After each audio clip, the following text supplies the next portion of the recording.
सरकारची 4 वर्षाची नोकरी म्हणजे अग्निवीर भरती. आता याचप्रमाणे अग्निवीरप्रमाणेच 3 वर्षाची पण नोकरी आलेली आहे, जी की सरकारी कंपन्यांमध्ये आहे. या भरतीविषयी प्रॉपरली डिटेलमध्ये माहिती या व्हिडिओमध्ये मिळेल. कोणकोणत्या नोकऱ्या आहे, कोणकोणते पद आहे, किती पदे आहे, कोणती कंपनी आहे, सगळ्या गोष्टी तुम्हाला इथे मिळेल. ठीक आहे. एज काय आहे, एक्झाम होणार की नाही, फीज काय आहे, तर फीज नाही, एक्झाम पण नाही. सरळ फॉर्म भरायचा. 20-25 दिवसानंतर तुमचा रिझल्ट लागेल. 1 महिन्याच्या आतमध्ये तुमच्या हातामध्ये नोकरी असेल.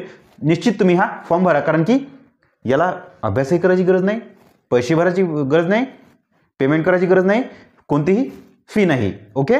त्यामुळे एकदा फॉर्म भरून द्या आणि विसरून जा. डायरेक्ट 20-25 दिवसानंतर आठवण काढा. ओके. चला, कोणती नोकरी आहे? सरकारी कंपनीमध्ये नोकरी आहे. प्रॉपरली पूर्णपणे सरकारच्या मालकीची कंपनी आहे. कंपनीचं नाव आहे Hindustan corporation limited. Ministry of mines मिनिस्ट्रीच्या हाताखाली ही कंपनी आहे. गव्हर्नमेंट ऑफ इंडिया, पूर्णपणे सरकारच्या मालकीची कंपनी आहे. या कंपनीमध्ये व्हेरियस पोस्ट वॅकन्सी, वेगवेगळ्या पदांसाठी वॅकन्सी आली आहे. त्या पूर्ण वॅकन्सी तुम्हाला मी इथे समजावून सांगतो. कशा वॅकन्सी आहे आणि फॉर्म कसा भरायचा ते पण इथे समजावून सांगतो. ठीक आहे. थोडं फॉर्म भरण्याची पद्धत यांनी वेगळी केली आहे, ते पण सांगू देत तुम्हाला इथे. ओके. बघा, ऑनलाईन अप्लिकेशन डेट्स कधी होत आहेत ते सांगतो. त्यानंतर अप्लिकेशन फी किती आहे, तर काहीच नाही. ठीक आहे. एक्झाम आहे का, नाही आहे. त्यामुळे एकदा फॉर्म भरून द्या. फॉर्मला पेमेंट करायची गरज नाही. 1 रुपयाही तुमचा पेमेंट नाही. ऑनलाईन फी 1 रुपया पण फी नाही. त्यामुळे फक्त फॉर्म भरण्यापुरती एवढी मेहनत आहे तुमची. बाकी कुठलाही 15-20 मिनिटं किंवा अर्धा 1 पाऊण तास पकडा, एवढा तुमचा वेळ लागेल या भरतीसाठी. ओके. तेवढाच वेळ द्यायचा आहे. डायरेक्ट 25-30 दिवसानंतर रिझल्ट लागेल. ओके. कशाच्या बेसवर ते पण सांगतो. फक्त 10वी क्वालिफिकेशन आहे इथे. एज आहे, एज काय आहे तुम्हाला, एज काय राहील ते सांगतो इथे. एज्युकेशन क्वालिफिकेशन जे की 10वी आहे. प्रॉपरली आणखी काही पोस्टला ITI पण मागितलं आहे, त्याच्याविषयी पण मी सविस्तर अगदी डिटेलमध्ये बोलतो. ओके. व्हॅकन्सी किती आहे, कोणकोणत्या पदाच्या किती व्हॅकन्सी आहे, पूर्ण तुम्हाला माहिती मिळेल. सिलेक्शन प्रोसेस कशी आहे, कशा बेसिसवर तुमचं सिलेक्शन होणार आहे, एक्झाम होत नाही म्हणजे सिलेक्शन कोणत्या बेसिसवर होणार आहे ते तुम्हाला इथे सांगतो. जॉब लोकेशन काय असणार आहे ते सांगतो.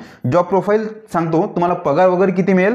आता ही अप्रेंटिसचे पद आहे. जसे अग्निवीरमध्ये 4 वर्षाचे पद आहे, 4 वर्षाची नोकरी आहे, तसं इथं तुम्हाला 3 वर्ष आणि 2 वर्षाची नोकरी राहील. आणि या नोकरीसाठी तुम्हाला स्टायपन म्हणा किंवा सॅलरी म्हणा किती भेटेल ते पण सांगतो. त्यानंतर ट्रेनिंग पिरियड किती आहे, तुमचा ट्रेनिंग पिरियड म्हणा किंवा पदाचा कालावधी किती राहील ते पण इथे तुम्हाला सांगतो. त्यानंतर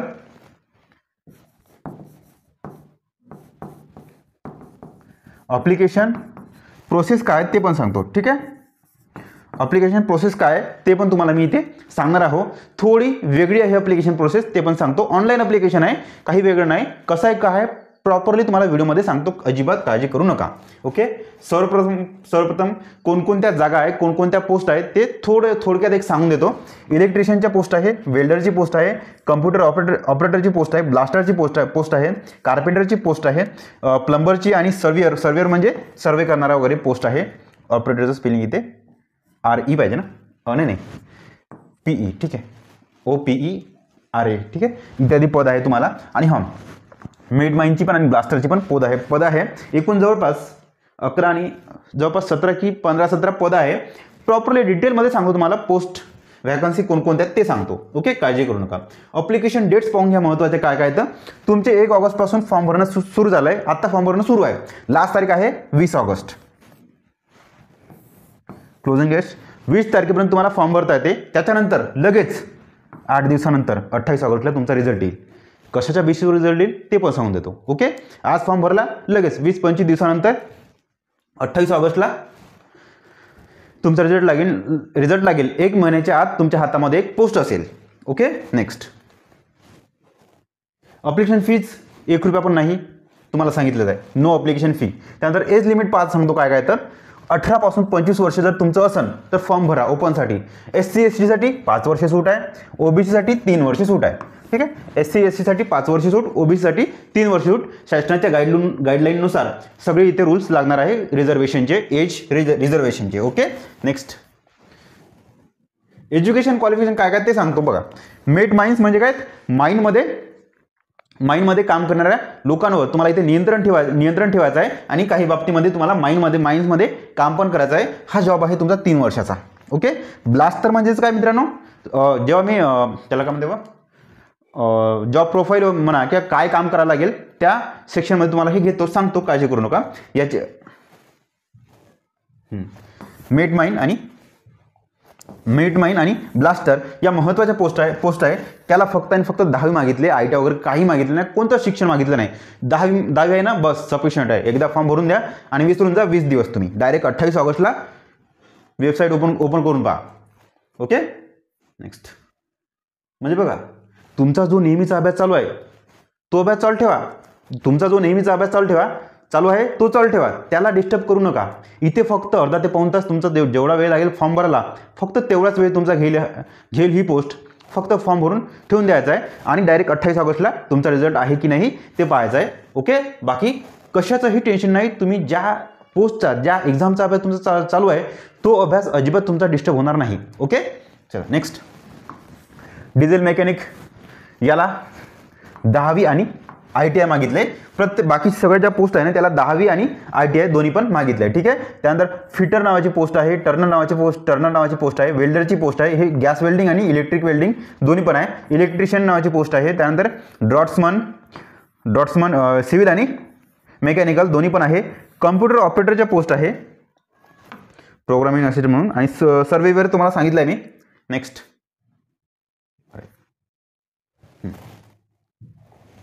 AC रेफ्रिजरेशन मशीन, त्यानंतर building constructor, carpenter, plumber, horticulture assistant, instrument mechanics, solar technician, electrician इत्यादी पद आहे मित्रांनो. एवढे सारे पद आहे आणि या सगळ्या पदांसाठी 10वी प्लस ITI, 10वी आणि ITI हे क्वालिफिकेशन आहे. फक्त 10वी वाल्या कोणत्या पोस्ट आहे महत्त्वाच्या आपल्या, मेट माइन्स आणि ब्लास्टर या दोन आहे 10वी वाल्या, आणि बाकी आहे 10वी प्लस ITI. आणि ज्यांचं कोणाचं ITI झालं असेल ना त्यांनी तर हा फॉर्म भराच मित्रांनो. ओके. कारण की इथे कॉम्पिटिशन कमी आहे. का? कारण की लोकांना माहीतच नाही अशा काही जागा पण निघते म्हणून. त्यामुळे फॉर्म भरून द्या एकदा. बाकी कोणताही तुमचा जो अभ्यास चालू आहे तो अभ्यास डिस्टर्ब होणार नाही, कारण की एक्झामच नाही ना, आणि फी पण नाही, पेमेंट पण नाही. त्यामुळे पैसे खर्च होणार नाही तुमचे. ओके. चला, सिलेक्शन प्रोसेस काय तर ते सांगतो. बघा, ज्या पोस्ट फक्त 10वी बेस आहे ना त्याला पूर्णच्या पूर्ण 10वीच्या पर्सेंटेजवर तुमचं सिलेक्शन होणार आहे. 100% वेटेज 10वीच्या पर्सेंटेजवर. ठीक आहे. आणि ज्या पोस्ट आहे ज्यांना 10वी प्लस ITI हे क्वालिफिकेशन मागितलं आहे त्यांच्यासाठी ITI आणि 10वी दोन्हींचे पण कंबाईन मार्क कन्सिडर केला जाईल ॲज अ मेरिट म्हणून. मेरिटनुसार जसं GDS कसं 10वीच्या मार्कांवर मेरिट लागते, सेम तसंच आहे इथं. 10वी वाल्या पोस्ट असेल तर 10वीच्या मार्कांवर मेरिट, IIT प्लस 10वी वाल्या पोस्ट असेल तर IIT आणि ITI. ठीक आहे. ITI. ओके. इथपर्यंत गोष्ट क्लिअर आहे. थोडं घाई गडबडीमध्ये ते मी IIT लिहिलंय, वाचलं पण IIT वाचलं वाटते. ठीक आहे. ITI जमलीपर्यंत फक्त 10वी वाल्या पोस्ट आहे, त्यासाठी पूर्णच्या पूर्ण वेटेज 10वीच्या मार्कांवर आहे. 10वीच्या पर्सेंटेजच्या मेरिटवर तुमचं सिलेक्शन आहे. आणि ज्या पोस्ट ITI आणि 10th मागितलं आहे, 10वी आणि ITI मागितले, त्यांचं मेरिट तुमचं दोन्ही पण मिळून होणार आहे. ठीक आहे. आता दोन्हीमध्ये 30% वेटेज आहे ITIचं आणि 10वीचा 70% वेटेज, 70% वेटेज आहे तुमच्या मेरिट लिस्टमध्ये. ओके. चला नेक्स्ट, एक मिनटं, थोडं इथे मी या क्वालिफिकेशनचं IIT वाचलं की ITI वाचलं, थोडं मी आता करेक्शन करून घेतो. पहा, एज्युकेशन क्वालिफिकेशन मेट माइन्स आणि ब्लास्टर याला फक्त 10वी मागितली. ओके. आणि बाकी सर्व ज्या या पोस्ट आहे आणि या पोस्ट आहे सर्वांसाठी 10वी प्लस ITI. ठीक आहे. आता ते घाई गडबडीमध्ये मी कदाचित डायरेक्ट IIT म्हटलं असेल, त्याबद्दल क्षमस्व. ओके. लक्षात ठेवा, 10वी आणि ITI एकदम कमी आहे, काही तेवढं टेन्शन घ्यायचं काम नाही. ज्यांचं ITI झालं आहे त्यांनी फॉर्म तर भराच. ओके. आणि ज्यांचं ITI नसेल झालं तर त्यांनी ह्या दोन पोस्ट भरा. कोणते मेट माईन्स आणि ब्लास्टर या 2 पोस्ट भरा. ठीक आहे. ज्यांचं ITI झालं नसेल तर आता ते बोलता बोलता ते IIT सर्व IIT फेमस होणार ना, त्यामुळे ITI लक्षात राहत नाही, त्यामुळे क्षमस्व. ओके चला, हे सांगितलं. हा मुद्दा क्लिअर झाला. व्हॅकन्सी बघा 195 व्हॅकन्सी आहे, जवळपास 200 व्हॅकन्सी आहे. आता व्हॅकन्सी कमी आहे, कॉम्पिटिशन कमी राहणार, कारण की ही अशी पोस्ट आहे, या अशा जागा आहे की बऱ्याचशा लोकांपर्यंत या जागा पोहोचतच नाही की अशी काहीतरी व्हॅकन्सी आली आहे म्हणून. ओके. आणि कालावधी पण कमी आहे, 20 तारखेपर्यंत. जस्ट 20 डेज फक्त तुम्हाला इथे फॉर्म भरायला मिळत आहे आणि खूप कमी लोक फॉर्म भरते इथे, त्यामुळे फॉर्म भरून द्या. कोणकोणत्या व्हॅकन्सी आहेत ते आणि किती किती व्हॅकन्सी आहे. मेट माईन्सच्या एकूण आहे 20 व्हॅकन्सी, ब्लास्टरच्या आहे 21 व्हॅकन्सी. ज्यांचं फक्त 10वी झालं आहे त्यांच्यासाठी 20 आणि 21 41 व्हॅकन्सी. ठीक आहे.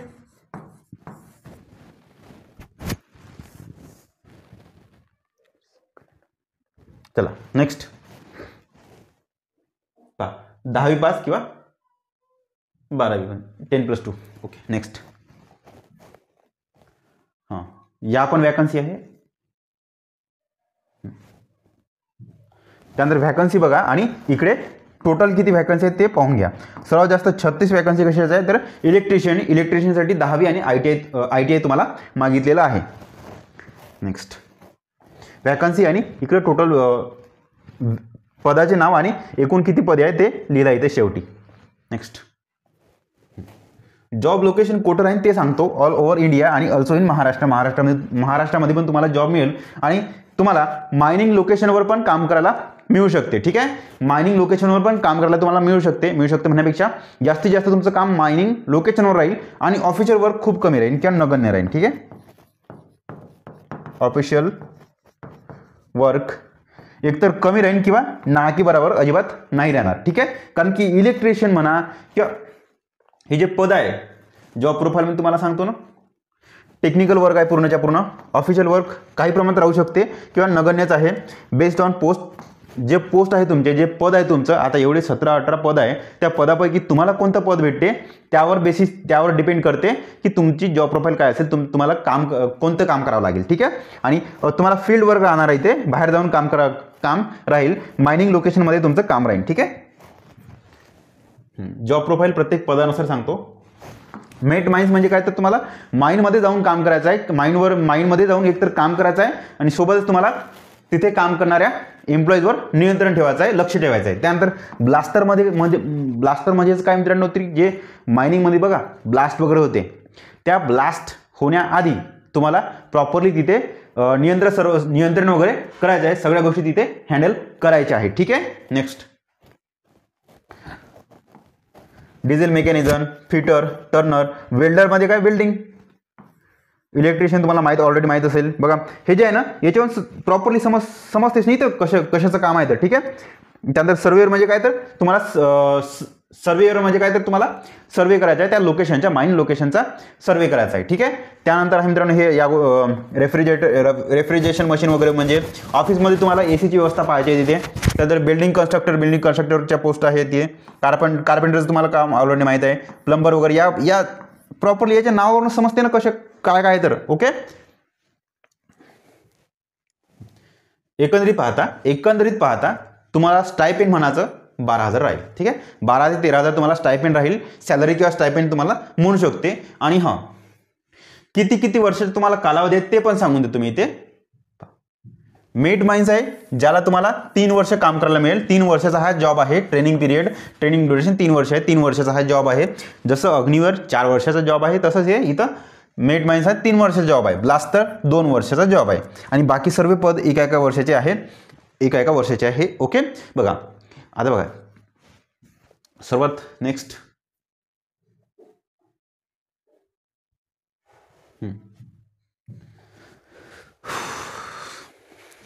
आता महत्त्वाचं आहे, सर्वात महत्त्वाचं, इथे फॉर्म भरायचा की नाही भरायचा, की फॉर्म भरणं योग्य आहे की योग्य नाही याबाबत थोडं बोलतो. बघा मित्रांनो, हा फॉर्म भरला तर याचा तुम्हाला अभ्यासही करायची गरज नाही. त्यामुळे जो तुमचा अभ्यास चालू आहे तो अभ्यास तुमचा डिस्टर्ब होणार नाही. ज्या एक्झामचा स्टडी चालू आहे तो स्टडी तुमचा डिस्टर्ब होणार नाही, ही माझी गॅरंटी आहे. ठीक आहे. त्यानंतर फीजचा गोष्ट तर फीज नाहीच, त्यामुळे खिशातून तुमचा खर्च होणार नाही. ओके, जेवढा फॉर्म भरण्यासाठी कॅफेवाला पैसे घेईन बस तेवढेच खर्च, किंवा मित्राच्या लॅपटॉपवरून भरून घ्या, बस संपला विषय. यूट्यूबवरून व्हिडिओ पाहून घ्या एखादी, हा फॉर्म कसा भरावे, बस संपला विषय. ओके, त्यामुळे निश्चितच तुम्ही हा फॉर्म भरावं. ओके, त्यामुळे हा फॉर्म भरला तर तुम्हाला फायदा होईल. आणि जेव्हा जॉब मिळेल तेव्हा डिसाईड करा की जॉईनिंग करायचा की नाही करायचा. फक्त जॉईन करायच्या आधी एवढं लक्षात ठेवा की हा जॉब आहे तुमचा 2 आणि 3 वर्षाचा. ओके, एकदम अटीतटीला कंडिशन आली असन, एकदम अटीतटीला कंडिशन आली असन तुमची, एकदम लास्ट स्टेज आली असन की आता नाही, आता कुठेतरी 1-2 वर्ष तरी जॉब करायला लागते, अशी कंडिशन आली असन, कुठे 4,000-5,000 देऊन एखाद्या छोट्या मोठ्या ठिकाणी तुम्हाला जॉब करायची जर वेळ आली असन तर तिथं जॉब करण्यापेक्षा इथं जॉब करा. ओके, 1-2 वर्ष 2-3 वर्ष तुमचे या जॉबमध्ये तुम्हाला सहारा भेटेल. ओके, यानंतर मित्रांनो तुम्हाला ऑनलाईन ॲप्लिकेशन कसं करायचं ते सांगतो. बघा, याच्या आधी ऑनलाईन ॲप्लिकेशन तुम्ही कसं करत होतो, एक तर डायरेक्ट फॉर्म भरत होते, किंवा आधी रजिस्ट्रेशन करत होते, त्यानंतर फॉर्म भरत होते. एवढं तुम्हाला माहिती आहे. एक तर तुम्ही आधी फॉर्म भरत होते, याच्या आधी जेवढ्या आपल्या नेहमीच्या एक्झाम्स आहे त्यासाठी तुम्ही एकतर डायरेक्ट फॉर्म भरत होते, किंवा ऑनलाईन फॉर्म म्हणायचा, किंवा आधी रजिस्ट्रेशन करून नंतर फॉर्म भरत होते. ओके, परंतु या दोन्ही गोष्टी कोणत्याही एकाच वेबसाईटवर तुम्ही करत होते, आपण करत होतो. ओके, या पदासाठी थोडी वेगळी प्रोसेस आहे. तुम्हाला पहिलं रजिस्ट्रेशन एका वेबसाईटवर करावं लागेल आणि फॉर्म दुसऱ्या वेबसाईटवर तुम्हाला भरावं लागेल. ओके, त्याची डिटेलमध्ये तुम्हाला प्रोसेस तुम्हाला मी ते आता सांगतो. बघा, स्टेप 1 मध्ये तुम्हाला 2 स्टेपमध्ये हा फॉर्म 2 स्टेपमध्ये ॲप्लिकेशन करायचं आहे. स्टेप 1 मध्ये तुम्हाला रजिस्ट्रेशन करायचं आहे. कशावर? या वेबसाईटवर. ठीक आहे, www.apprenticeship.government.in. Okay, gov.in. या वेबसाईटवर तुम्हाला आधी रजिस्ट्रेशन करायचं आहे. त्यानंतर ॲप्लिकेशनसाठी दुसरी वेबसाईट आहे. कोणती? स्टेप 2 मध्ये, स्टेप 2 मध्ये online submission of application on he website www.hindustancopper.com. ठीक आहे, आधी तर तुम्हाला या वेबसाईटवर तुम्हाला ऑनलाईन फॉर्म भरायचा आहे. ओके, बघा पुन्हा एकदा रिपीट करतो. तुम्हाला पहिलं रजिस्ट्रेशन करायचं आहे अप्रेंटिसच्या वेबसाईटवर, दिलेल्या वेबसाईटवर तुम्हाला आधी रजिस्ट्रेशन करायचं आहे. त्याच्यानंतर फॉर्म भरण्यासाठी दुसऱ्या वेबसाईटवर जायचं आहे. ओके, चला, ही महत्त्वाची अपडेट होती, ही महत्त्वाची गोष्ट होती. फॉर्म तुम्हाला या वेबसाईटवर तुम्हाला भरायचा आहे. ठीक आहे, चला, आशा करतो मित्रांनो. आणि दोन्ही पण बोथ स्टेप 1 आणि स्टेप 2 दोन्ही पण तुम्हाला मॅन्डेटरी आहेत. तुम्हाला दोन्ही पण स्टेप तुम्हाला फॉलो करावं लागेल. ओके, तरच तुमचा फॉर्म हा ग्राह्य धरला जाईल, व्हॅलिड धरला जाईल. ओके, आशा करतो मित्रांनो व्हिडिओ जर आवडला असेल तर एक छोटासा लाईक करा आणि कृपया करून व्हिडिओला शेअर करत चला. थँक्यू.